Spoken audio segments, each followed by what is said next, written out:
Hello, welcome to Pet Sitter Confessional. I'm Megan. I'm Colin. We'd like to thank Pet Sitters Associates for sponsoring this episode and our Patreon people. Woo!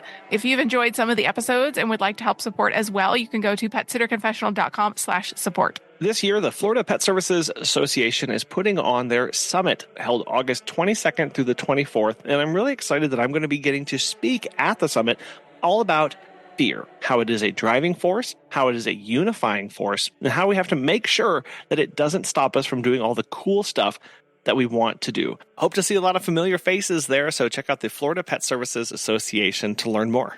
We've had a question in our queue for a while now, so we wanted to approach this with a lot of grace. And it's, what do you do when a potential client or an existing client is a hoarder or lives in a home that is extraordinarily dirty? This does happen from time to time. Hopefully in your business, it's a very rare occurrence. But this topic is one that we need to treat with empathy, with understanding, and ultimately professionalism, because it is a very sensitive topic when you're discussing this with clients or just dealing with this situation. So this conversation is broadly about very dirty homes, but we also want to have a talk about hoarding specifically. Hoarding is really a mental disorder, and it's characterized by an individual's inability to discard items, which leads to clutter that ultimately disrupts their ability to use their living or work spaces. It really does have psychological roots like anxiety, depression, traumatic behavior, or past experiences that can really contribute to this hoarding behavior. There are sometimes, unfortunately, impacts on pets. A lot of times there's impacts on people living in the home, the smells or the odors, but it can really impact pets as well who live in unsanitary conditions. If people aren't scooping litter boxes, it can lead to unsanitary conditions, and it affects the health and well-being of the animals.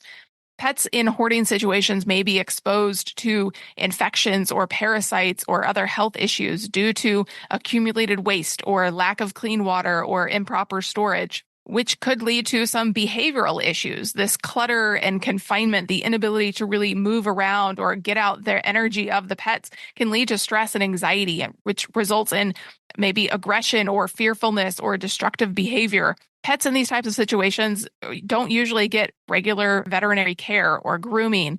They lack a lot of attention in hoarding homes, which can exacerbate the health problems and diminish their overall quality of life.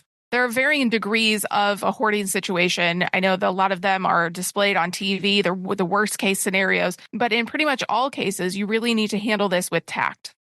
Right, and it's going beyond something that's just dirty or maybe a little cluttered. It really is impacting the client, the pet, or your ability to live or work inside the home. And as we have this conversation, it really, some of this breaks down to, when do you become knowledgeable of this going on in the client's home?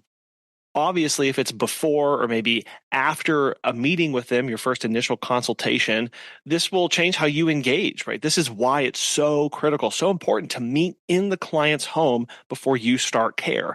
It's not just about whether they want a dog walk and we can do a dog walk.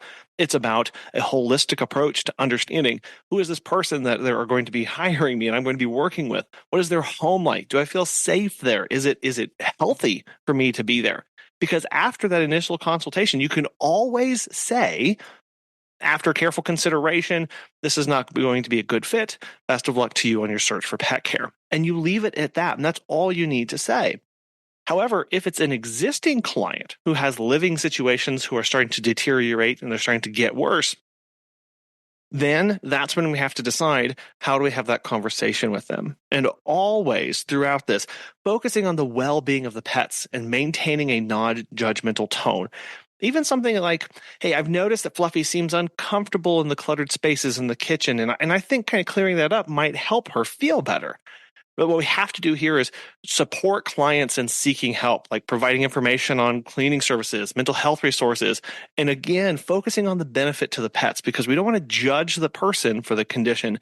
We do want to, as professional pet sitters, as professional dog walkers, we can speak to the impact that it's having on the pet and encourage them to address it from that angle. The conversation that you may or may not have with them will be also determined by the relationship that you've had. If this is your very first time meeting them, you're probably going to use very soft, gentle language versus somebody who's been a client for 5 or more years that, again, you've seen their house deteriorating over that time and have noticed things here and there that are now building up. When you've had a longer relationship with that person, you can talk to and speak to more of the concerns that you've had and the changes that you've noticed over that time.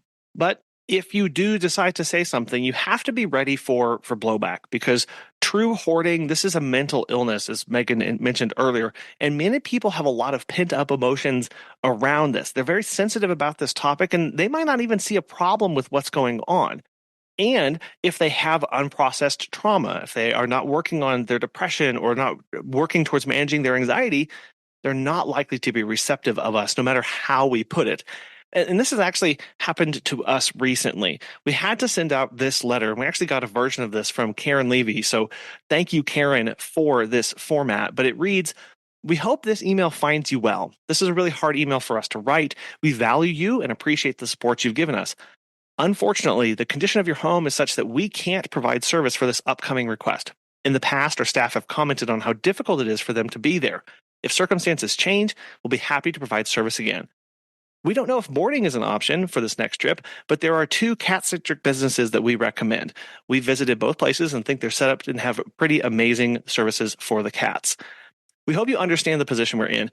We know this will be a huge inconvenience for you, and we also worry about how this email will be received by you. We don't want you to feel judged. We know how much you love your pets, and it's clear to us that you take great care of them.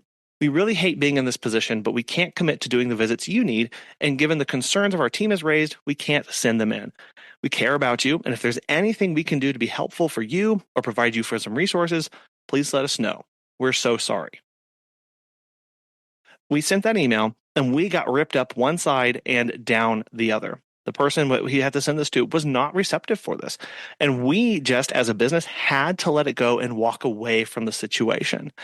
Unfortunately, the client has to be ready to acknowledge the situation and admit to what's going on when we speak up. And from our perspective, it can be really frustrating to not have things received as they were sent, right? With love and with genuine concern for the person and their pets. But ultimately, we have to also recognize we are a business. What is the scope of us as a business? What is our responsibility? And that is exactly why this conversation gets so tricky to have, because we want to help people so much. It's just hard to do when we're not in a position really to do that as their pet sitters and dog walkers, and they might not be receptive of us and ready to make some changes in their lives.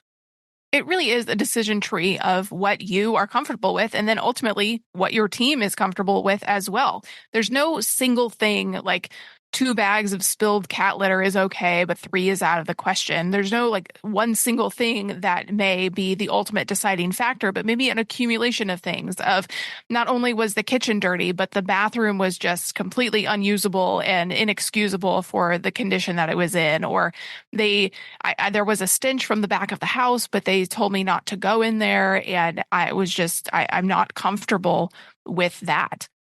For me, it's being in places with too much clutter. It's very overwhelming. It's hard for me to work in. Well, Megan, you mentioned earlier about smells. That is something that I'm extremely sensitive to. And I find it really hard to work in places that smell bad or have an overpowering stench. So I have to remove myself from those places. Well, and in the situation where we had to send that letter to the client, it was a combination of both of these things. Not only were the stuff everywhere, there was no open surface. It was all covered in things, including aspects on the floor. And Megan, you mentioned in the sink, it was piled up high. And then there was an odor on top of that of something, or lots of little things smelled. And it was really difficult to be in that situation. So again, understanding what are you personally sensitive to? What is overwhelming to you, and making that judgment call. Well, and I think the key point here is that at the meet and greet that we did, because we do require a meet and greet, it was not that bad. So the client, I believe, tidied up or had a better presentation of her home during the meet and greet than we had walked into weeks later. And I think that's the clear point here, is that just because you go into a meet and greet doesn't mean that you're scot-free. Sometimes you're going to have to deal with the ramifications of a client cluttering up their house or having it excessively dirty or bugs in there or whatever it's going to be when it's been 4 months since the meet and greet. So this decision falls into two categories. Is it safe for me? And is it safe for the pets? And making that judgment call. Because you may have to decide, can I equip myself with things or tools and stuff to get through this? Or maybe it's not worth it at all. Right? Maybe if you're working with an existing client who's trying to make a situation better, you might decide to continue caring for their pets to help support the client through that. So you may need to make sure that you have a mask or gloves or a change of clothes or things like that. But ultimately, if that's still not enough, you may have to decide to stop providing care. It gets a bit more complicated when you have employees because you have to take in their feelings and their considerations as well. Do you feel okay sending them into the situation? Do they have the necessary gear to be comfortable? You should ask each employee individually for kind of their comfort level and have frank conversations with them about what they're okay with. And if there is a client that you are currently servicing and they speak up and they say, "Hey, I'm not comfortable. This is outside of the boundaries of what I'm willing to do for this job," you need to listen to them and potentially you take over the visits for them so that they don't have to do it anymore. Something that's never messy is pet business insurance. As pet care professionals, your clients trust you to care for their furry family members, and that's why Pet Sitters Associates is here to help. For over 20 years, they've provided thousands of members with quality pet care insurance. Because you work in the pet care industry, you can take your career to the next level with flexible coverage options, client connections, and complete freedom in running your business. Learn why Pet Sitters Associates is the perfect fit for you and get a free quote at petsitllc.com. You can get a discount when you join by clicking membership at Pet Sitter Confessional and use the discount code Confessional when you go to checkout. Check out the benefits of membership and insurance once again at petsitllc.com.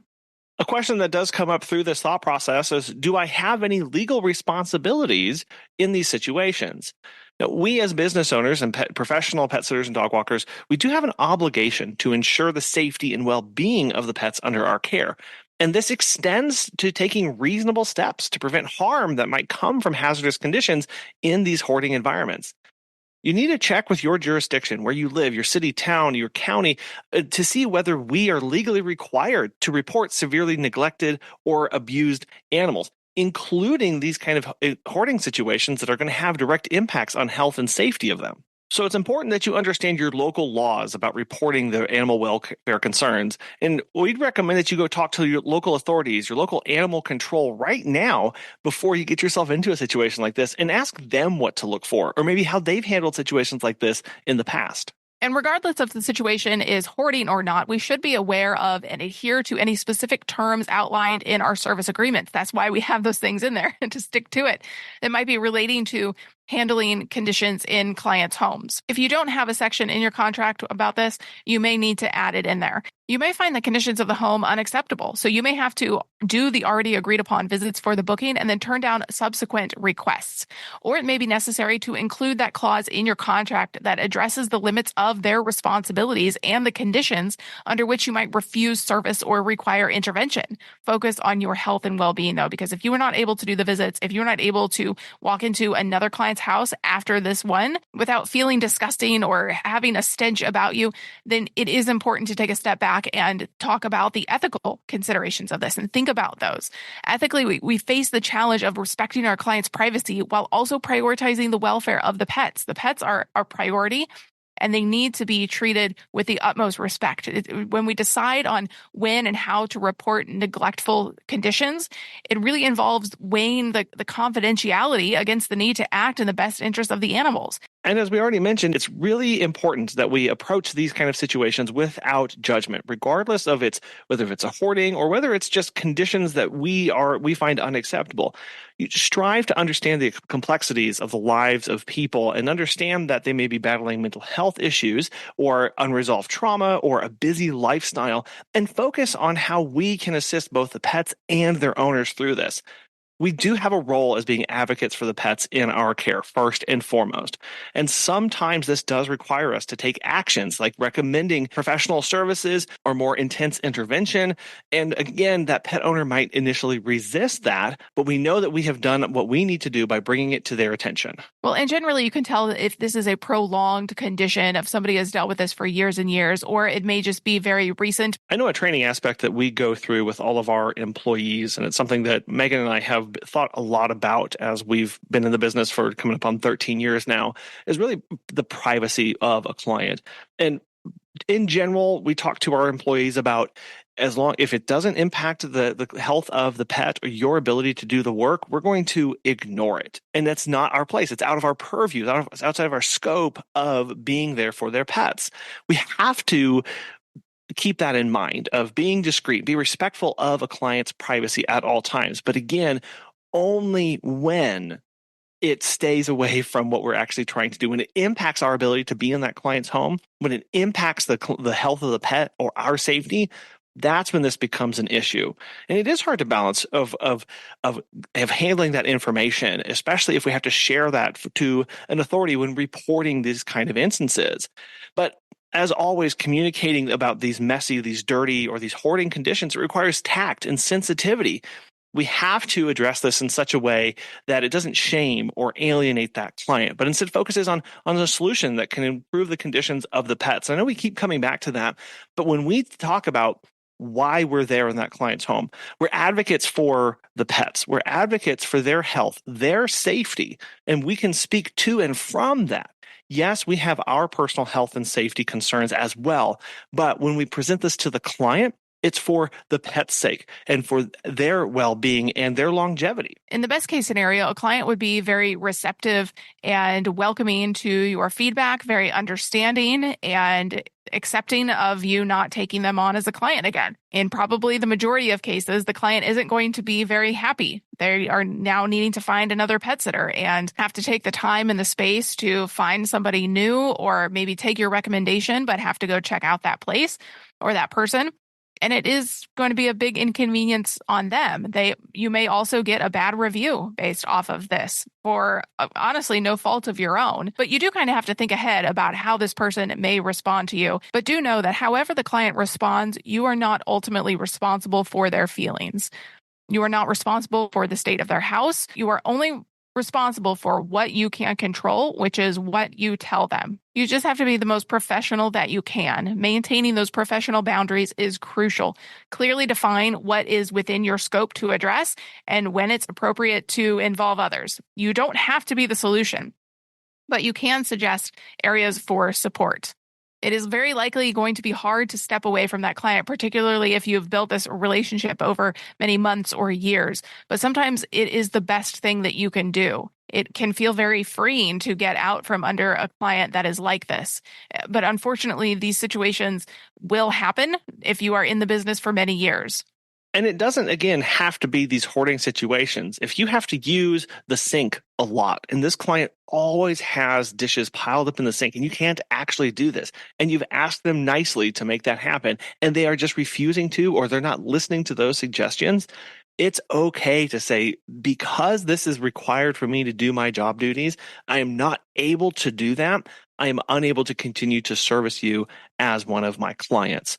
It could even be if you are house sitting for a client and they leave a month or more at a time pretty consistently, or several weeks at a time consistently, and they don't have a vacuum for you to use. They may be okay with that because they don't really care. They don't see a need for a vacuum, but you have asked them repeatedly as part of the care of the pet to clear the litter. Please provide me at least a broom to sweep or a vacuum or something. And if they are not receptive to what you're saying and are blatantly ignoring you, then it's time to step away. Yeah, you may think of some clients right now of, oh, when I go to see that cat or go see that dog, I do have to spend 10, 15 minutes cleaning just to get it to the point where I can take care of this dog or get their bowls scrubbed or get these things done. And the client doesn't really seem that concerned about it. Or maybe being in the home makes me feel icky and makes me feel dirty because of the way the floor is or because of how sticky things are. All those things, that's when we can decide, is this worth taking care of this pet or is it not? Because unfortunately, these situations will happen. We hopefully won't encounter the true, actually hoarding situations at all, but there will be clients who have a level of cleanliness in their home that is different than yours, and it will impact your ability to care for those pets in a quality manner, even so much as going as far as impacting their health potentially or yours. And it's a reminder of, again, why screening your clients is so critical. But we have to stay on top of the conditions from visit to visit and speak up early and get ahead of things. Don't wait for them to accumulate. Have little conversations so that by the time you have to have a big one, or hopefully that gets you avoiding a big conversation, but it will allow you to build some trust with that person. And always asking those questions if they haven't booked you in a year or so. Has anything changed? Have you moved anything? Hey, could you send me a photo of where their litter box is? Can you send me a photo of where the feeding station is?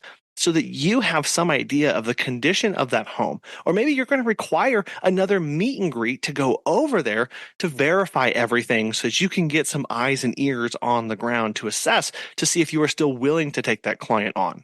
With all things in your business, you can say no. It is a complete sentence. It is the shortest sentence, but you can say it. People may not take it very well, but again, you are not responsible for how they feel and how they take things. You can only control you. And if you are uncomfortable with the situation, get out. It's not worth it. You are a business and you have boundaries. We would be very interested to know how you have handled this in your business. If you have advice for other pet sitters, you can email us at feedback@petsitterconfessional.com or look us up on Instagram and Facebook at PetSitterConfessional. We know that this is a very touchy subject. Everybody has different opinions. Everybody has different levels of cleanliness. So thank you for joining us today. And we'd really like to know how you handle this in your own business. Thank you to Pet Sitters Associates and our Patreon people for supporting today's show. And thank you for taking your time. We will talk with you next time. Bye.